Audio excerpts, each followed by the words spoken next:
사랑하고 축복합니다. 건강하시라고. 5, 4, 3, 2, 1, 0. 제가 지금 뭘 하고 있냐면 카운트다운 하는 것입니다. 카운트는 숫자를 얘기하는 거고, 카운트업이 아닌 다운 그랬잖아요. 거꾸로 센다 그런 얘기인데, 이 말은 원래 인공위성이나 우주선 등 로켓 발사할 때 사용하는 분초 단위로 쪼개서 카운트하는 거거든요. 그만큼 이러한 일들은 워낙 세밀한 일이기도 하고, 또한 조심스러운 일이기도 하고 정확성을 요구하는 것이기 때문에 발사 예정 시간을 역순으로 해가지고 분초로 세는, 그래서 카운트다운 그렇게 이야기하는 거거든요. 요즘은 이제 카운트다운이라는 말이 워낙 보편화된 얘기가 돼가지고 책 제목도 되고 영화 제목이 되기도 하고 노랫말 속의 가사로 들어오기도 하고 그렇습니다. 동기 목사들끼리 모여가지고 정말 재미있게 아주 유쾌하게 놀다가도 어느 한 목사님이 3, 2, 1, 0 방구를 뻥 하고 끼면 그 큰 소리 방구 소리와 그 고약한 냄새에 모두가 다 박장대소를 하고 자지러지게 한 번씩 웃습니다. 그렇게 재미있게 놀다가 또 다른 목사가 3, 2 카운트다운을 하면 모두가 다 낮은 포복으로 이제 엎드리는 그런 상황 말입니다. 그러다가 이제 PC방구도 나오고 그렇습니다. 목사들이 놀 때 방구도 끼어가면서 그렇게 놉니다. 요즘 카운트다운이라고 하는 말은 어디서 가장 많이 쓰냐면, 애기들 돌잔치 할 때에 모든 하객들과 함께 분위기를 띄우는 차원에서 카운트다운을 외칠 때가 많습니다. 이제 교회도 성도들도 카운트다운 할 시간이 되었습니다. 오늘은 종려주일입니다. 다음 주는 부활주일입니다. 우리가 카운트다운 하는 심정으로 월, 화, 수, 목, 금, 토, 주일 예수께서 다시 살아나셨다라고 부활을 세상을 향하여 당당하게 담대하게 선포할 수 있는 카운트다운 하는 심정으로 말입니다. 아마 예수님도 카운트다운 하시지 않겠어요? 당신의 일생의 마지막 한 주간을 의미 있게 가치 있게 보내시기 위해서 지금 예루살렘 성에 입성하시는 그 예수님 말입니다. 금요일 날이면 십자가를 져야 되거든요. 금요일 날이면 저와 여러분들의 모든 죄를 속량하시기 위하여 십자가에 못 박혀 죽어야 될 그날을 카운트다운하고 계시는 그 예수님, 그리고 3일 만에 다시 부활하셔야 될 그 예수님께서 직접 카운트다운하는 심정이지 않을까, 시간이지 않을까라는 생각 말입니다. 사람은 서울로 보내고 말은 제주도로 보내라고 하는 옛말이 있습니다. 다시 말하면 사람이 출세도 하고 성공하려면 그 나라의 중심도시 수도로 가야만이 출세도 하고 성공도 한다라고 하는 논리에 모두가 다 너나 나나 없이 다들 서울로만 학교 가려고 하고 서울에 있는 직장 잡기 위해서 올려보내는, 서울이 우리에게 출세와 성공을 보장해 주는 것도 아닌데 그런 논리 속에 모든 사람들이 빠져 살고 있습니다. 이스라엘의 수도는 예루살렘입니다. 지금 예수님께서 예루살렘 성에 들어가십니다. 출세하러? 아닙니다. 성공하러? 아닙니다. 죽으러 가십니다.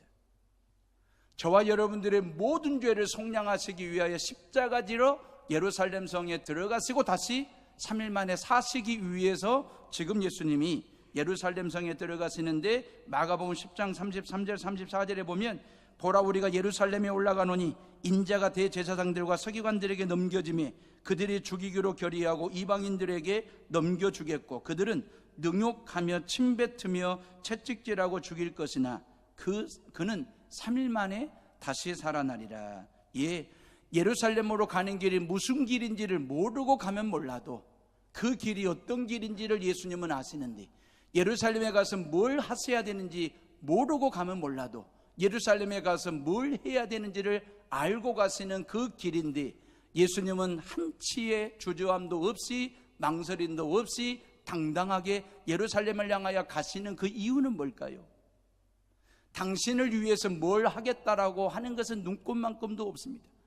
오로지 인류를 죄 가운데서 구원하시고 저와 여러분들을 구원하실 그 목적 하나만 가지고 6월절의 어린 양처럼 말입니다, 당신을 희생제물로 속죄제물로 단번에 십자가에 지르기 위해서 예루살렘으로 가시는 그 예수님의 모습 말입니다. 자, 이런 목적을 가지고 예루살렘에 입성하시는 그 예수님을 맞이하는 예루살렘 시민들의 반응은 말입니다, 대대적인 환영입니다. 폭발적인 환영이었습니다. 8절과 9절에 있는 말씀 보면 요 사람들 말입니다. 수많은 사람들이 몰려 나와서 종려나무 가지를 꺾어 흔들면서 호산나 호산나 외치면서 자신들의 겉옷을 벗어가지고 안장을 만들어 드리고 예수님이 다시 나귀 새끼가 가는 길에 겉옷을 깔아드리는, 그러면서 예수님의 예루살렘 성 입성에 대하여 이 많은 사람들이 환영하는 인파들 말입니다. 이들은 동원된 것도 아니고 강요에 의해서 나온 것도 아니고 요즘처럼 어떤 하루 일당 받고 나오는 사람들이 아니라 정말 자발적으로 말입니다, 스스로 나와서 예수님 입성하심을 이런 모습으로 환영하고 또 환영하는 그들의 모습 말입니다. 겉옷을 벗어가지고 안장을 만들어 드렸다, 그리고 예수님이 타신 나귀 새끼 가는 길에 깔아드렸다라고 하는 말은 이런 거죠. 겉옷이라고 하는 것은 체면을 이야기하는 것입니다. 겉옷은 사회적인 신분과 레벨을 이야기하는 것입니다. 모든 계급장은 겉옷에다가 붙입니다. 이 겉옷이라고 하는 건 그 사람의 모든 것을 보여주는, 그 사람이 사회적인 어떤 신분과 레벨이 있는지를 보여줄 수 있는 그런 패션이 바로 이 겉옷이거든요. 근데 이 겉옷을 벗어가지고 안장과 가는 길에 깔아드렸다라고 하는 말은 그 예수님을 그만큼 정중하게 맞아들이고, 그리고 정말 존귀한 마음으로, 존중하는 마음으로 예의를 갖추어서 예수님의 오심을 환영한다라고 하는 그런 의미가 되는 거거든요. 그들이 겉옷을 벗었다라고 하는 말은 예수님 앞에서 나를 무장해제시키겠다라고 하는, 무장해제한다라고 하는 그런 뜻이거든요.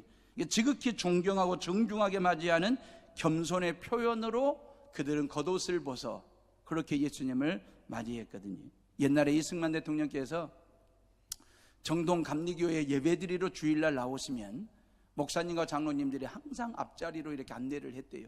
그때 이승만 대통령께서 하시는 말씀이, 목사님, 나는 이 자리에 대통령으로 온 게 아니고 신자로 왔습니다. 하나님을 신자로 예배드리려고 왔습니다. 그러니까 모든 성도들 회중석에 앉아서 예배를 드렸던, 하나님 앞에서의 이런 마음가짐, 하나님 앞에서 이런 자세가 우리 모두에게 필요한 거거든요. 우리도 하나님께 예배를 드리러 나올 때마다 체면이라는 옷 말입니다, 계급이라는 옷 말입니다, 사회적인 신분과 레벨과 가문이라고 하는 옷 다 벗어놓고 말이에요, 하나님 앞에서 정말 벌거숭이의 모습으로 겸손하게 하나님 앞에 설 줄 아는 그 믿음의 자세가 우리 모두에게 필요하지 않을까라는 생각 말입니다. 어찌 보면 주일날은 탈의하는 날입니다. 이 성전은 주일날 탈의실입니다. 여러분들의 옷을 벗어버리고 예수님께서, 하나님께서 우리에게 입혀주시는 그 새 옷을 입고 세상으로 다시 나아가는 날, 그래서 내가 입고 왔던 모든 체면과 사회적 신분과 레벨과 계급과 모든 학력과 가문과 이 모든 옷을 다 벗어버리고 이 성전에 놓아두고 예배 중에 말씀을 들을 때에 말씀의 옷을 입혀주시고, 찬양할 때에 찬송의 기쁨을 옷을 입혀주시고, 기도할 때에 응답의 옷을 입혀주시고, 예배할 때에 거룩한 옷으로 입혀주시는 그 예수님이 입혀주시는 그 옷으로 갈아입는 시간, 탈의하는 시간이 예배 시간. 이 예배당은 탈의실 말입니다.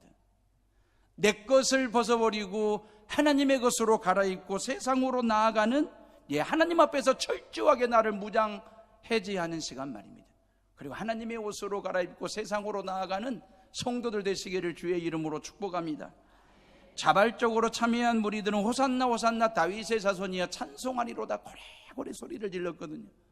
이 호산나라고 하는 말은 헬라어인데 우리말 그대로 썼습니다. 근데 이게 히브리어로 되면 호시아나 그러거든요. 이 호시아나라고 하는 말은 제발 나를 구원하소서 그런 뜻입니다. 그러니까 죄와 사망으로부터 나를 좀 구원해 주세요 라고 하는 뜻으로 호시아나 호산나 그렇게 외치는 거예요. 그러니까 이 기드론 골짜기에 말입니다, 예루살렘 모든 시민들 호산나를 외칠 때에 그 호산나의 본래의 의미는 부르짖음과 외침과 절규는 말입니다, 나를 죄와 사망으로부터 좀 구원해 달라고 하는 외침이 돼야 되거든요. 그런데 이들의 외침에 어긋남이 있었습니다. 곡해가 있었습니다.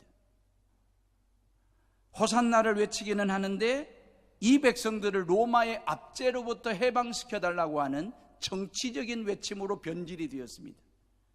이스라엘은 그동안 이집트의 지배를 받았잖아요. 바벨론과 페르시아의 지배를 받았습니다. 그리스의 지배를 받았습니다. 지금은 로마의 지배를 받고 있습니다.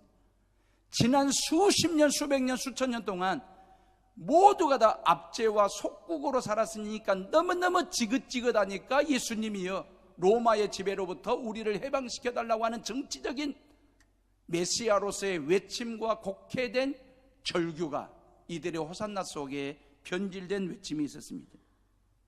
어떤 사람들은 호산나, 경제적인 빈곤과 배고픔으로부터 우리를 구원해달라고 하는 외침, 어떤 사람들은 종교 권력과 형식주의 신앙으로부터 우리를 구원해달라고 하는 절규의 함성 말입니다.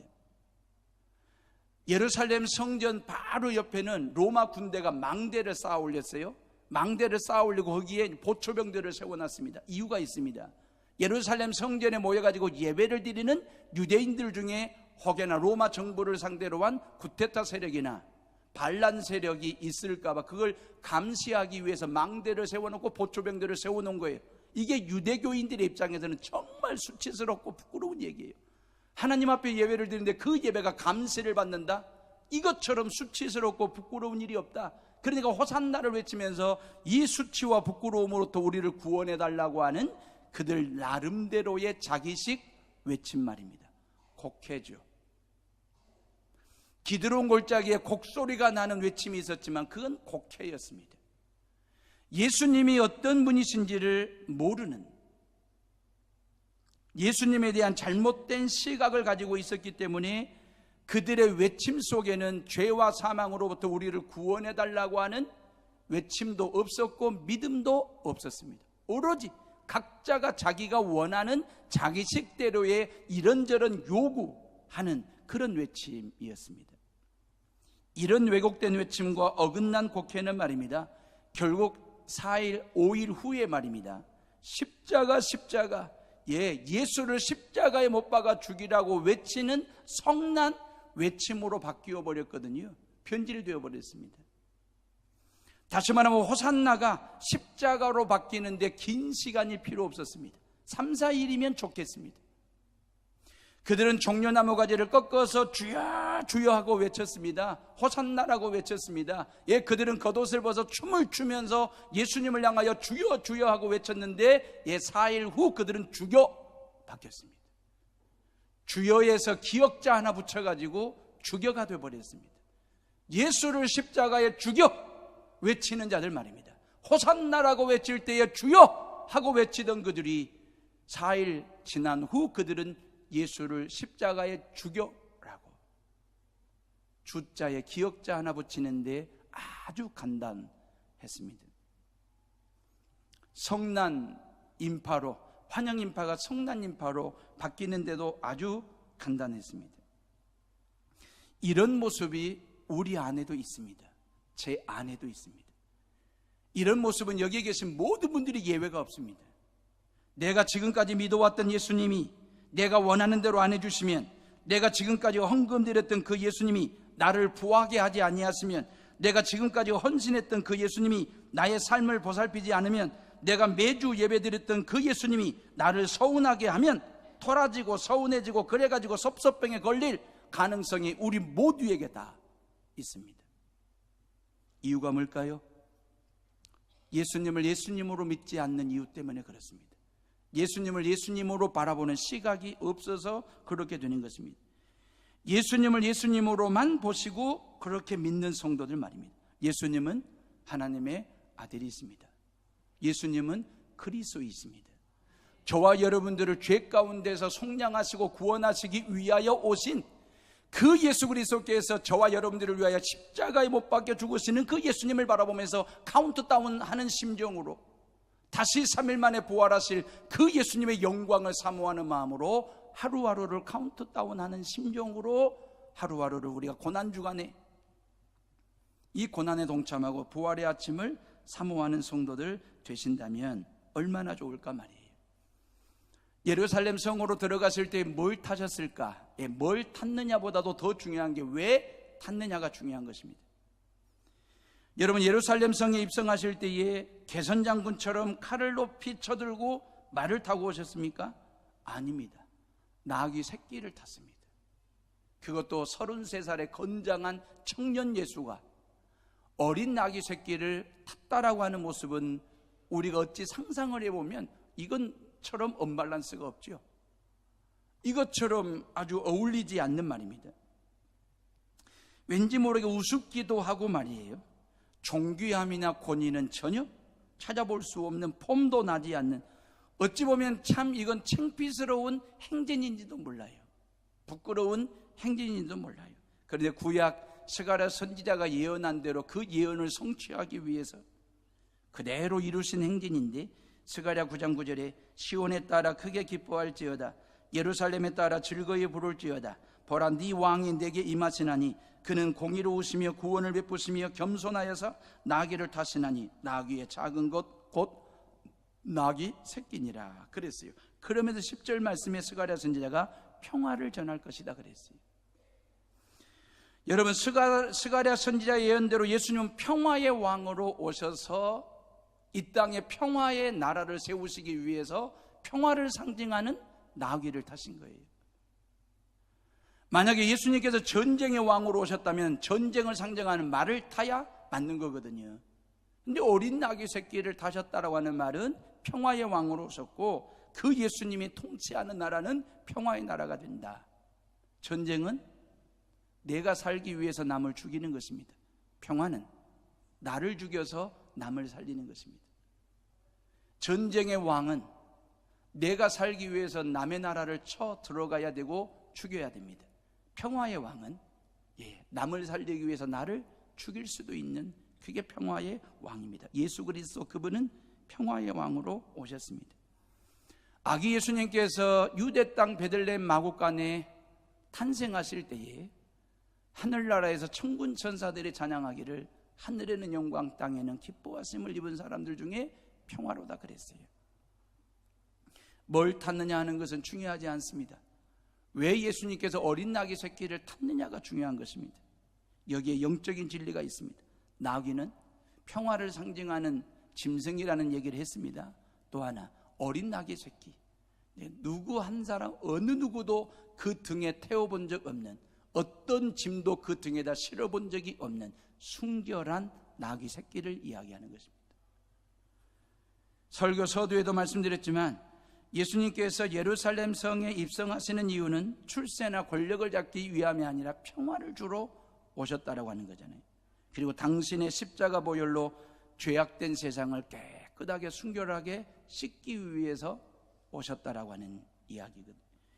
우리가 믿는 예수님이 그런 예수님이라고 한다면 바로 저와 여러분들이 그렇게 살아야 되지 않겠습니까? 사랑하는 헤어롬의 식구들이여, 세상살이를 나귀처럼 평화스럽게 순결하게 겸손하게 살아야 하지 않겠습니까? 예수님이 나귀를 타셨다면 우리도 나귀처럼 살아야 우리가 지금 예수님을 태우고 세상으로 나아갈 수 있는 나귀 같은 성도 되는 것 아니겠습니까? 우리가 나귀처럼 평화스럽게 순결하게 겸손하게 살아야 하고 믿어야만이 내 등을, 내 어깨를, 내 허리를 예수님께 들이밀면서 타세요 주님, 이웃에게 들이밀면서 타세요 하라고, 얼마든지 내 어깨와 등과 허리를 양보할 수 있는 그런 믿음이, 그런 자세가 어디에서 나옵니까? 나귀처럼 예수님 믿을 때에 그 말이에요. 세상에는 왜 그리 호랑이같이 무서운 사람들이 많은지, 세상 참 무서워서 살기 힘듭니다. 왜 이렇게 세상은 황소처럼 힘을 쓰는 사람들이 많은지, 힘없는 사람들은 기죽어서 살 수 없는 세상, 왜 이렇게 세상은 말처럼 천방지축 이리저리 뛰는 사람들이 많을까요? 왜 세상 안에는 하이에나처럼 교활한 사람들이 많을까요? 세상에만 그럴까요? 교회 안에는요, 호랑이 같은 목사가 있습니다. 황소 같은 성도들끼리 힘겨루기 아니라고, 교회 안에 말입니다. 이런저런 갈등과 부딪힘이 있습니다. 황소처럼 힘을 쓰니까. 왜 교회 안에는 야생마처럼 이리저리 천방지축 뛰는 성도들이 있을까요?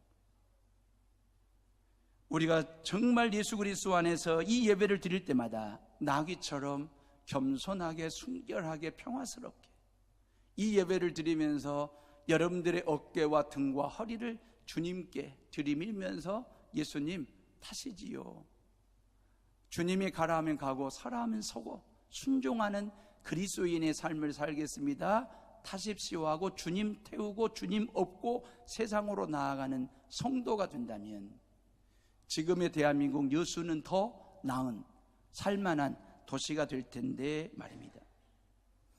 8살짜리 딸내미랑 제가 놀 수 있는 가장 재미있는 놀이가 말타기입니다. 제 등에 올라타 가지고 막 이랴 합니다. 아주 신이 나서 그러죠. 아빠 등에 허리에 이렇게 걸터 앉으면 허리도 넓지 쿠션 좋거든요. 제가 이게 얼마나 재밌겠어요. 그래서 이랴 하면 저도 힝 하면서 막 말 흉내 한 번씩 맞장구 쳐주면 그리 재밌어 가지고 그렇게 즐겁게 탑니다. 딸내미를 말 태우면 제가 힘들까요? 힘이 안 들까요? 힘 들어요. 나이 50이 넘으니까 힘이 들더라고요. 근데 아빠 등에 탄 딸보다도 그 딸을 등에 태운 아빠가 훨씬 더 기쁘고 즐겁고 행복해요. 이유가 뭔지 아십니까? 딸내미 하나만 등에 업혀도 세상을 업은 것 같아요. 세상을 업은 것 같은 기쁨과 희열과 즐거움이 제 안에 있습니다. 내 마음에, 아빠 마음속에 있습니다. 그럼 딸내미 하나만 업어도 이러는데 예수님을 태웠다면 어떨까? 그걸 제가 뭘로 표현할 수 있겠어요? 우리가 예수님을 태운다는 표현이 어폐가 될 수도 있습니다.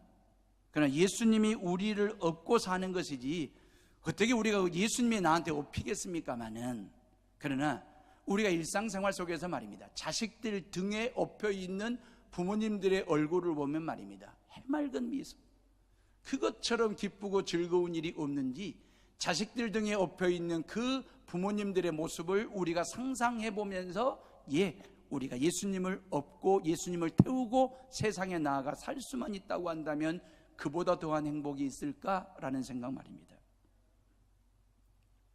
사랑하는 헤오름의 식구들이여, 매주 이 성전에서 예배를 드리고 또 예수님을 태우고 세상으로 나아가는 나귀 같은 성도들 되시기를 주님의 이름으로 축원합니다. 매일매일 예수님이랑 같이 한 몸이 돼가지고 업히고 업혀가지고 태우고 태워가지고 그렇게 살아가는 인생이고 그렇게 살아가는 삶이라고 한다면 그 세상 살이가 얼마나 평화스러울까, 순결할까라는 생각 말입니다. 나귀냐 마귀냐 한순간입니다. 니은에다가 기역자 하나 붙이면 마귀가 됩니다. 우리가 정말 겸손하면 나귀와 같은 신앙생활 성도가 되는 건데 교만하면 마귀가 되는 것입니다. 우리가 정말 하나님 앞에서 순결하게 깨끗하게 살면 나귀 같은 신앙생활을 하는 건데 불결한 삶을 살면 마귀가 되는 것입니다. 우리가 모든 사람들과 함께 평화하고 덕스럽게 배려하면서 살면 나귀와 같은 신앙생활이 되는 건데 늘 싸우면 마귀가 되는 것입니다. 나귀냐 마귀냐, 그건 여러분들이 이 시간 결정하는 것입니다. 내가 세상살이를 나귀처럼 순결하게 평화스럽게 겸손하게 살 거냐 하는 것은 여러분들이 이 시간 결정하셔야 되고, 그리고 예수님 태우고 나아갈 때 우리는 나귀처럼 사는 것이고, 예수님을 안 태우고 나 혼자 성전을 빠져나가면 우리의 삶이 마귀처럼 살 수도 있다라고 하는 얘기입니다. 다른 짐승에 비해 나귀는 힘이 없어 보입니다. 근데 그게 우리들의 모습인지도 모릅니다. 남들에 비해서 돈도 없고 백도 없고 힘도 없고, 그런데 그런 나귀가 예수님을 태움으로 인하여 가장 존귀한 짐승이 되었습니다. 힘도 없고 백도 없는 저와 여러분들이 예수님을 태움으로, 예수님 등에 업힘으로 성도 거룩한 사람이 되었습니다. 나귀는 다른 짐승에 비해서 참 볼품이 없습니다. 바로 저와 여러분들의 모습인지도 모릅니다. 그런데 이런 나귀가 예수님을 태움으로 세상에서 가장 귀한 일을 하는 짐승이 되었어요. 십자가 질 예수님을 지는 짐승이 되었으니까. 비록 사는 것은 볼품이 없고 쓰는 것이나 아는 것이나 가진 것이 다 볼품이 없어 보일지라도 내가 예수님 태우면 예수님 때문에 세상에서 나는 가장 존귀한 일을 하는 사람이 되는 것입니다. 나 때문이 아니라 예수님 때문에. 그래서 우리는 나여 하지 않고 주여 하면서 사는 것입니다. 3절 말씀 보면서 마무리를 짓겠습니다. 3절 다 같이 한번 읽어봅니다. 시작.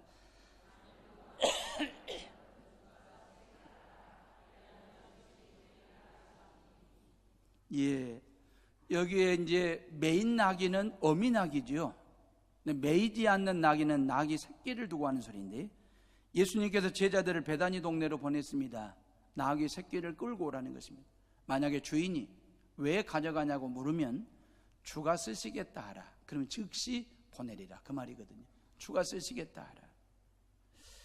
우리가 이 부분에서 말이에요, 예수님께서 베다니 동네에 가가지고 삽을 빌려와라, 괭이를 빌려와라 그랬으면 삽과 괭이 빌려주는 것은 수월한 얘기입니다. 간단한 얘기거든요. 근데 나귀는 예수님 당시의 재산 목록 1호입니다. 지금의 황소 한 마리보다 더 가치 있고 값이 나가는 재산 목록 나귀를 주님이 쓰시겠다라고 하는 말 한마디에 순수하게 거뜬하게 내놓을 수 있는 것은 이게 도대체 어찌게 된 일인지 라고 하는 얘기입니다. 나귀는 예수님 당시에 만능이었거든요. 농사일을 할 때는 경운기 트랙터 역할을 했고, 그리고 이동할 때는 트럭 역할, 짐을 싣고 다니는 그 자가용 역할도 했던 게 이게 나귀의 만능 역할이었거든요. 이 얼마나 중요한 재산 목록인데 그걸 주님이 쓰신다는 말 한마디에 성큼 내놓을 수 있었을까? 이 부분을 어떻게 풀어드릴까요? 신학적인 방법으로 풀면 하나님의 전지전능성으로 해석하면 딱 끝납니다. 하나님은 전지하십니다. 모든 걸 다 알고 계시는 하나님, 전능, 모든 걸 다 행하실 수 있는 그 하나님이십니다.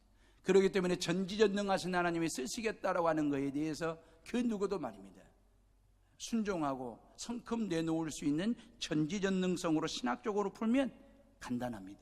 근데 저는 이걸 신학적으로 풀지 않고 좀 다르게 풀어보겠습니다. 예수님이 예루살렘 성에 가실 때마다 예루살렘 성에서 한 번도 주무신 적이 없습니다. 여러 번 가셨는데, 근데 예루살렘 성에 들어갔을 때 반드시 베단이라는 동네를 거치거든요. 그 동네에서 하룻밤 묵고 예루살렘에 들어가셔서 사역을 하시고 다시 가시는 길에 베다니에 들려서 하룻밤 묵고 갈릴리로 가시든지 다른 지역으로 가시든지 그러셨거든요. 이 얘기는 그만큼 베다니 동네 사람들과 예수님과의 관계는 아주 절친 이상의 좋은 관계를 맺고 살아가는, 서로가 신뢰하는 어떤 그런 공동체성 아니면 관계성 말입니다. 어떤 패밀리 의식 말입니다. 그 베다니 동네에 마르다와 마리아, 나사로, 삼남매가 살고 있는 집이 있잖아요. 친구처럼 여겼던 나사로 말입니다. 그 나사로의 죽음을 보고 울기도 하셨고, 마리아가 옥합을 깨가지고 예수님의 발을 씻겨드리기도 했고, 나병 환자를 고치기도 했고, 그러니까 이 베다니 동네 사람들에게 예수님은 희망이고 소망 같은 존재였습니다. 베다니 사람들 속에 예수가 계시고 예수 안에 베다니 사람들이 있었습니다. 그렇기 때문에 그 주님이 쓰시겠다라고 할 때에 재산 목록 1호 같은 나귀를 성큼 내놓을 수 있었던 것은 베다니 사람들이 그만큼 예수님에 대한 신뢰와 그만한 관계와 공동체 아니면 패밀리 의식을 가지고 있었다라고 하는 이야기가 되는 것입니다. 관계가 좋으면 나귀도 거뜬하게 줍니다. 근데 관계가 틀어지면 마귀같이 바뀝니다. 관계가. 주가 쓰시겠다라고 하는 말씀 한마디에 베다니 사람들은 기꺼이 헌신했거든요. 주가 쓰시겠다 할 때 이 주라고 하는 말을 예수님께서 당신을 향하여 이 단어를 처음 쓴 겁니다. 이게 딱 한 번입니다. 여기서 말하는 이 주는 큐리오스라고 하는 말이거든요. 이 큐리오스라고 하는 말은 주인, 그런 뜻입니다. 내가 주인이다, 그 말이에요. 주가 쓰시겠다라고 하는 말은 내가 이 모든 것의 주인이다, 그 얘기거든요. 뭔 얘기냐면 예수님이 내 안에 계시고 내가 예수님 안에 있으면 예수님의 것이 내 것이 됩니다. 내 것이 예수님의 것 됩니다. 구별되지 않습니다. 그래서 주님이 쓰시겠다 할 때에 목숨도 드릴 수 있고 나귀도 드릴 수 있고 나의 모든 것 전부를 다 드릴 수 있습니다. 왜? 내 안에 계신 예수님이 곧 내 것이고 나가 곧 주님의 것이고, 그러기 때문에, 구별되지 않기 때문에. 교회 마당에는 여러분들이 타고 오신 승용차들이 파킹되어 있고, 교회 42인승 버스와 25인승 버스 그리고 12인승 세대가 정차되어 있습니다. 여러분들이 지금까지 쓰시고 여러분들이 앞으로 쓸 교회 차입니다. 근데 새로운 신형 12인승 승합차 한 대가 파킹되어 있습니다. 오늘 오후 예배는 농어촌 교회 승합차 기증감사 예배를 드립니다. 고흥 마을교회 교인들을 우리 지금 관리 집사님이 3부 예배 때 차량 운행해드리고 지금 고흥 마을교회를 갔습니다. 그 교인들과 함께 점심을 먹고 그 교인들 한 35명 남짓 헌차 12인승 헌차와 42인승 차에 태우고 이 자리를 올 겁니다. 오후 2시 예배는 두 개 교회가 연합으로 예배를 드립니다. 여러분들의 쌀과자 만들어낸 수익금 1,000만 원, 교회 재정 1,000만 원, 교인 중에 무명으로 700만 원 헌금을 해주셔가지고 3,000만 원 남짓 드려서 승합차 한 대를 준비했고, 우리의 해오른 교회가 이런 예배도 드린다는 점에서 감사와 영광을 하나님께 올려드리는 성도들 되시기를 주님의 이름으로 축원합니다. 도시교회라고 티내는 것 아닙니다. 좀 큰 교회라고 폼 잡는 것도 아닙니다. 생색내는 것 아닙니다. 동정심으로 하는 것도 아닙니다. 그냥 단순합니다. 순수합니다. 그냥 사드리고 싶었습니다. 섬기고 싶었습니다. 여러분들이 쌀과자 만드느라고 고생해서 모은 돈, 고생하면서 예수 믿는 시골교회, 농촌교회 드리고 싶었습니다. 교인 30명이 3,000만 원짜리 승합차 사는 것은 어찌 보면 불가능한 일인데, 그 불가능한 일을 가능케 하시는 하나님을 보여드리고 싶었습니다. 12년째 되는 허름하고도 터덜터덜하고 낡은 차를 몰고 다니는 것이 좀 불안하고 짠해서 사드리고 싶었습니다. 농촌교회 승합차 한 대 사줘 하시는 주님의 음성에 순종하고 싶었습니다. 마룬교회가 쓰겠다 하라, 주가 쓰시겠다 하라, 그 하나님의 말씀에 우리 해오른 교회가 그렇게 쓰임받았으면 좋겠다라고 하는 생각에서 시작된 일입니다. 고난주간이 시작되는 오늘, 우리 교회가 농어촌 교회의 가난과 부족함을 이렇게 섬길 수 있고 그들의 피로를 이렇게 채워드릴 수 있는 기회를 주신 하나님께 찬양과 모든 영광을 올려드리고요, 한 주간 여러분 주변에 이런저런 고난을 겪거나 가난하게 살거나 병 중에 있거나 아픔 중에 있는 이웃들이 있거들라 성령께서 하시는 카운트다운을 들으십시오. 주께서 너를 쓰시겠다라고 하는 음성 듣는 그 사람의 고난을 좀 덜어주는데 주께서 너를 쓰시겠다, 그 사람의 아픔과 슬픔을 나누는데 너를 쓰시겠다라고 하는 주님의 마음을 헤아리는 성도들 되시기를 주의 이름으로 부탁을 드립니다. 그래서 나로 하여금 다가서게 하시는, 내 손 내밀게 하시는, 그 사람에게 잔잔한 미소를 보내게 하시는 성령님의 카운트다운을 들으시는 해오름의 식구들 다 되시기를 주님의 이름으로 축원합니다. 기도하겠습니다.